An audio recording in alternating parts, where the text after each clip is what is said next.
You wanted the best. You've got the best podcast, the hottest podcast in the world. The Chris Voss Show, the preeminent podcast with guests so smart you may experience serious brain bleed. Get ready. Strap yourself in. Keep your hands, arms, and legs inside the vehicle at all times, because you're about to go on a monster education roller coaster with your brain. Now, here's your host, Chris Voss. Hi, this is Voss here from thechrisvossshow.com, thechrisvossshow.com. Hey, we're coming here in our great podcast. We certainly appreciate you guys tuning in. Thanks for being here. We are going to be interviewing another great author on the show. As always, some really cool people that are on the show. We want you to go, though, to youtube.com/Chris Voss, hit that bell notification. Go to all of our groups on Facebook, LinkedIn, Twitter, Instagram, Goodreads.com/Chris Voss. You can see everything I'm reading and reviewing over there as well. Today we have an amazing author on the show. I would say prolific. In fact, he has a number of books. I'm going to let him tell us about it. But he has written the new book, A Game of Fear, a novel, which is 24 in the Inspector Ian Rutledge series. Charles Todd is on the show with us today. He's going to be talking about his new amazing book.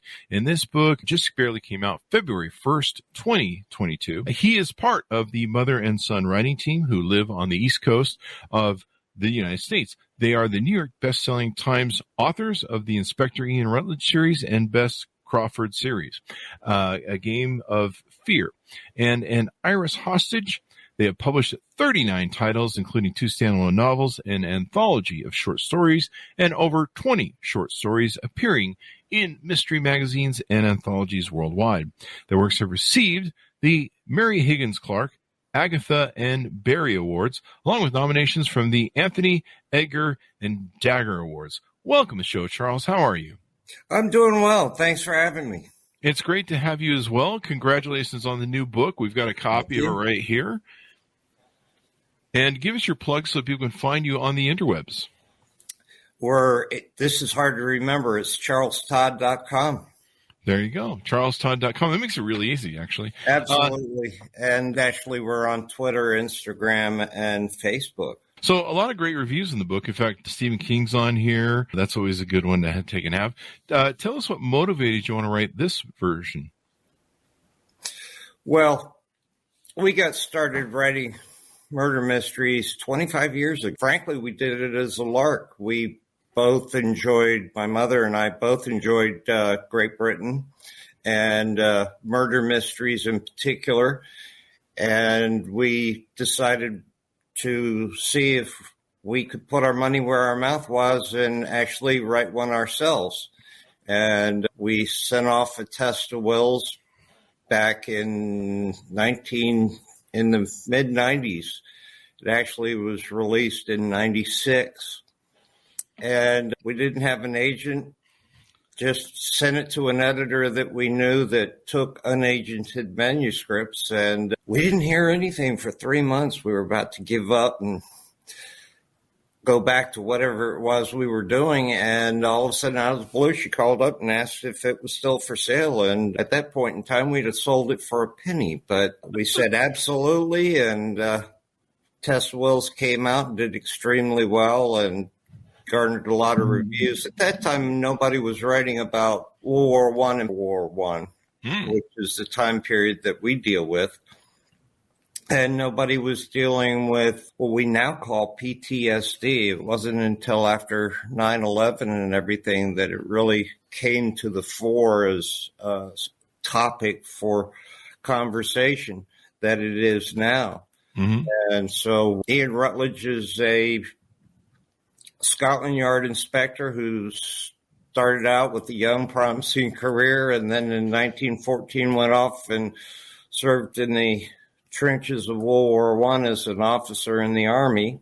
Mm-hmm. And Test of Wills, the first book, was his first case returning back to Scotland Yard. A very different person than he was when he set out in 1914.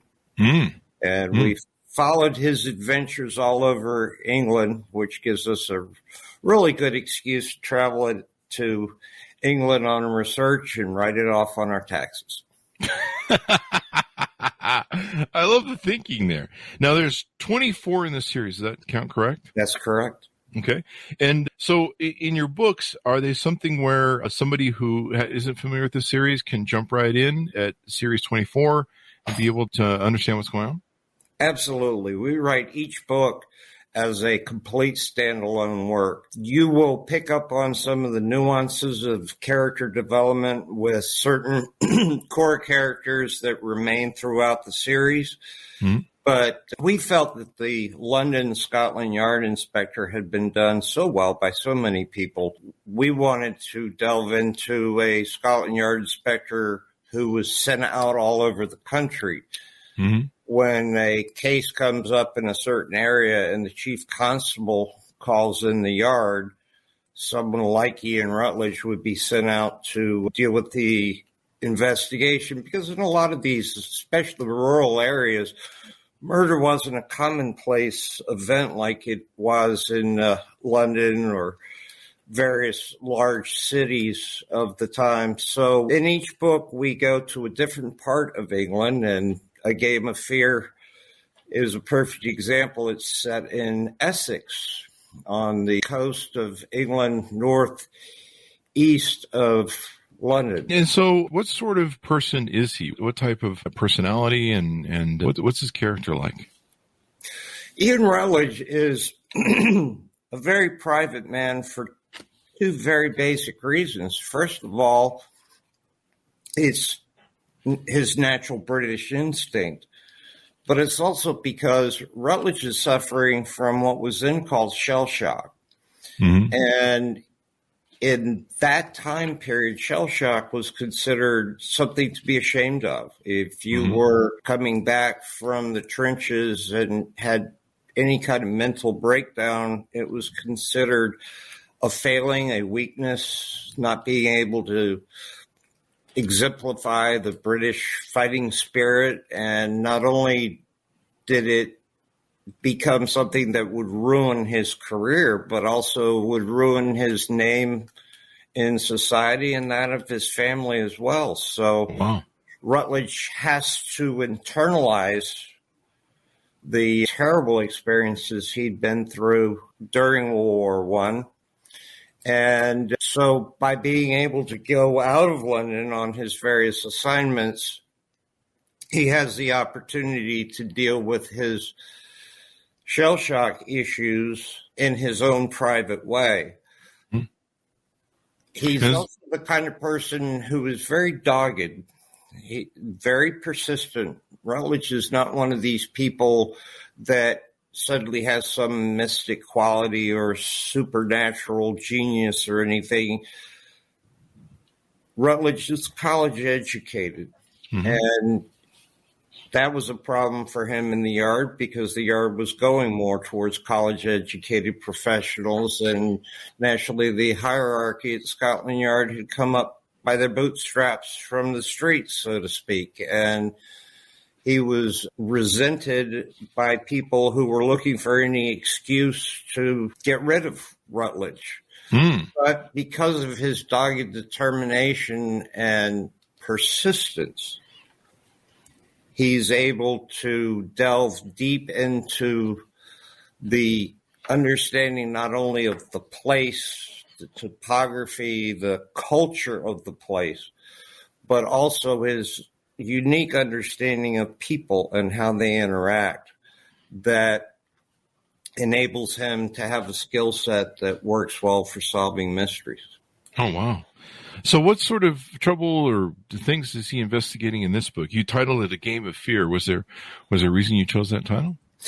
Yes, actually, we wait until we're finished with the book to give it its final title, which drives our publisher crazy.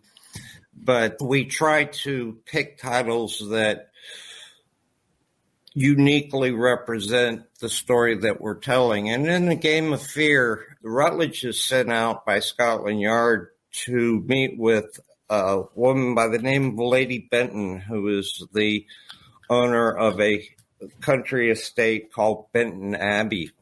Now, Lady Benton one evening was looking out the windows of her home It was dark in the room, and she clearly saw a man commit a murder right not 100 feet from where she was standing, right there on the lawn. Oh, wow. And not only that, but she recognizes the face of the killer. Ah. But when she goes to report it to the local constable, there's a couple of problems. First of all, there's no body. Second of all, they come out and investigate the scene. There's no flattened grass, signs of a struggle, any mud, blood spatters. Mm-hmm. There's no evidence at all that anything has taken place. And the man that she claims is the murderer, Captain Nelson, died during World War I. Oh, wow. The book is set in June of 1921, and Captain Nelson's been dead for several years, so there's no way he could have been standing in her yard killing somebody. Now, normally that would be the kind of place where an older woman who's lost her husband, lost her son in the war, would be written off and ignored. But because Benton Abbey was adjacent to a place where during the war there had been a air base for coastal protection, etc., Lady Benton was well known in social circles and military circles as being a wonderful hostess to the men serving at the air base, opening up her property to give them places to come and rest, relax, and get their minds away from the struggle that they were facing. And so even though they might think that she's kind of gone around the bend, so to speak, when word gets to the chief constable for the area that Lady Benton is bound and determined that she saw a murder, his best bet was time to call the yard. And when it comes to a case like this, naturally, Rutledge's bosses are more than happy to send him on a wild ghost chase into the back and beyond of coastal Essex and have him hopefully fail in the process. And like you mentioned earlier, they were trying to get rid of him, right? Oh, absolutely. So they're like, send him on a wild ghost chase, and then, maybe he'll die in a swamp or something. One of the fortunate things we were smart about when we started this series was the books are set very close together. So even though this is the 24th in the series, we've only gone from May of 1919 to June of 1921 in the space of 24 books. Otherwise, Rutledge would be 85 and gunning his way through. That wouldn't work. Yeah, you definitely want to preserve that at their timeline. So Rutledge is called in, and he goes out to the small Essex town of Chilmer and meets with Lady Benton, and lo and behold, finds that she's a very articulate woman who's well-educated, very cognizant of the world around her, and very adamant about what she's seen. And so Rutledge begins his investigation. Wow. Essex by that time had become sort of a backwater. Many people may be familiar with Malden sea salt flakes. The pools, the tidal pools created by the ocean or the channel had been wonderful pools where seawater would remain and then dry in the sun, and that very thick brine would be drawn up by pumps and turned into salt. And up until the turn of the century, Essex and Malden in particular were known throughout the country and around the world for their very fine sea salt flakes. Yeah. In fact, we have some here at the house. I love them. It's very excellent stuff. But that's from Essex in England.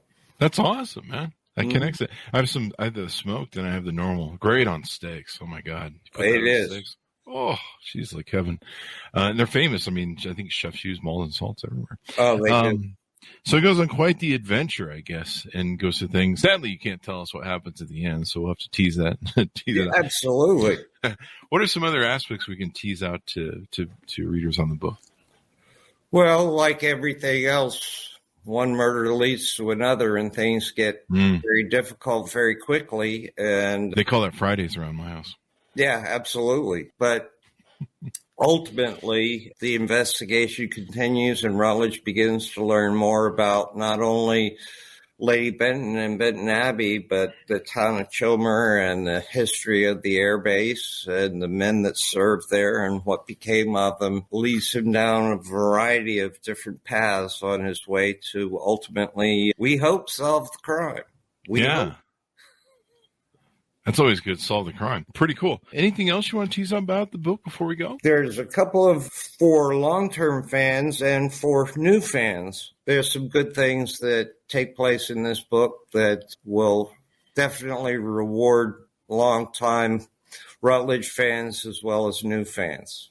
Kind of some Easter eggs. Kind of Easter eggs, yeah. Yeah. They're little things that open up new opportunities and potential for Rutledge's future, because when you come to the end of one book, you have to tease into the next one. Yeah, it does make sense. Do you see further series coming out on this, or are you working on your other series? Well, A Game of Fear's manuscript was turned into HarperCollins in February of 2021. It actually takes a year to go through the process to actually put the book on the shelf. You know how that is. Yeah, I know. And then in July of last year, we turned in the new manuscript for the 13th in the Bess Crawford series, which I'm working with our editor at HarperCollins Morrow on getting it ready for production, and we're hoping it will be out this year. And I'm in the process right now of starting into the manuscript for the 25th in the Rutledge series. Wow. The main thing is my mother and I really, over the years, had created a very strong relationship, not only the mother-son relationship, but the professional relationship, which is something I will be grateful for the rest of my life.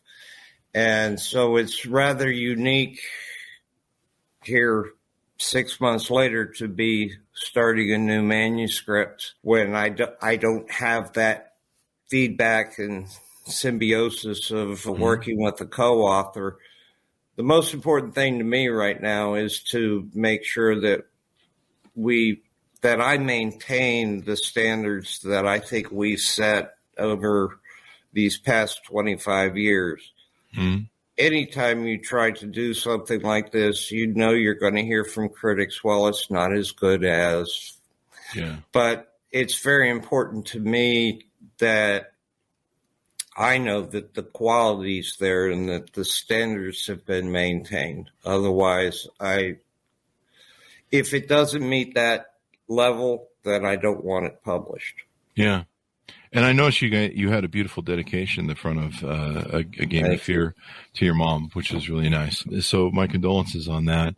And you guys have a beautiful history, written a lot of books together, and created quite the fan base. I'm sure that they'll understand the legacy and the connection. The outpouring of support from friends, family, and readers has been immeasurable. Kindness to myself and my family, and the fans are definitely saying, right on.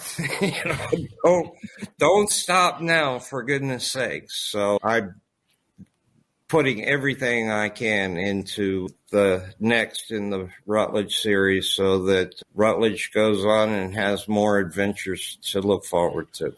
Yeah, and I'm sure you guys wrote for so long together that a lot of it may be just like riding a bike where it'll come back to you, hopefully. So I'm sure it will. It is. When we first started out, there was no co-authors for dummies books out there. So we went back and forth and tried all kinds of different things. And it took us quite a while to develop a system that worked for us.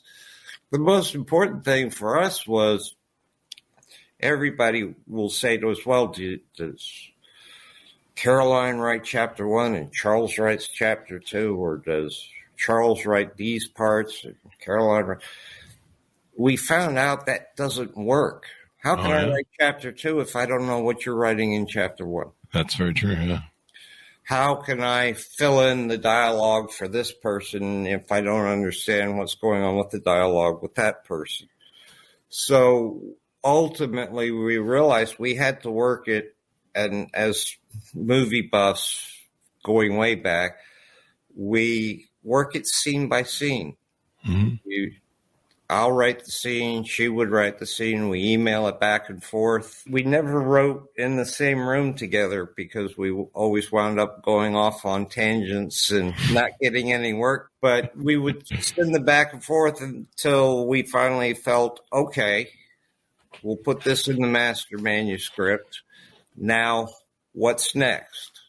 Mm-hmm. And then we start working on that and doing it scene by scene and realizing that we both have to know as much as the other does, and then combine that with our own life experiences, mm-hmm. the experiences we had as a mother and son, and also with me going off to college, starting a career, working for a company, having all those experiences. It wasn't until I was 30 plus years old 35, 36, when we started the series. Mm-hmm. I don't know, whatever 25 minus my current age is. We won't tell. It's about, what 35? So, those combined together, Caroline and I believe very strongly in traveling to England. In fact, I'm headed for England in June. Mm-hmm. Finally, after COVID, I get to go back. But it's not until you actually there. Yeah. You go to these places, you meet the people, you get some understanding of the lay of the land and the people and the character of the place. Caroline and I both always felt that in addition to your regular cast of characters, your setting is a character in and of itself. Definitely. And so I'm looking forward to heading back over there and finding some more research material. Yeah. I mean, probably being in the atmosphere and the environment really helped spark your imagination and the details of what you want to create, not only with the characters, but also the environment that's there in the book.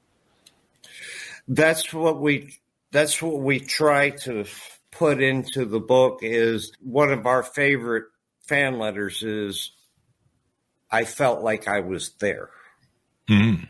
And that's what's so critically important. Otherwise, I say to people, some people will say to me, oh, I like Tudor England, and I've always thought about writing an Elizabethan book. Okay, that's fine, but what about the story makes it Elizabethan? If the story could take place at any time in any city, why set it in London during Elizabeth's time just because that's something you like? Yeah.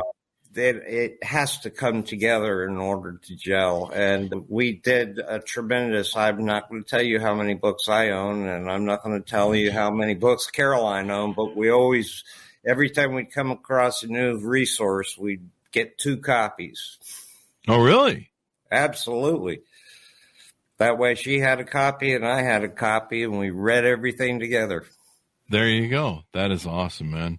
Well, it's a beautiful history you guys have put together, and I'm sure your fans and people who love your books will continue, and hopefully we'll open some eyes to some new fans that will take and check out the book as well. That's always our hope. And fans that we would never some of the veterans that have come up and spoken to us at different events, very privately, very quietly, but you get that real sense that what you've written on the page has actually touched somebody. Mm-hmm. And I think that is the most rewarding aspect for any writer.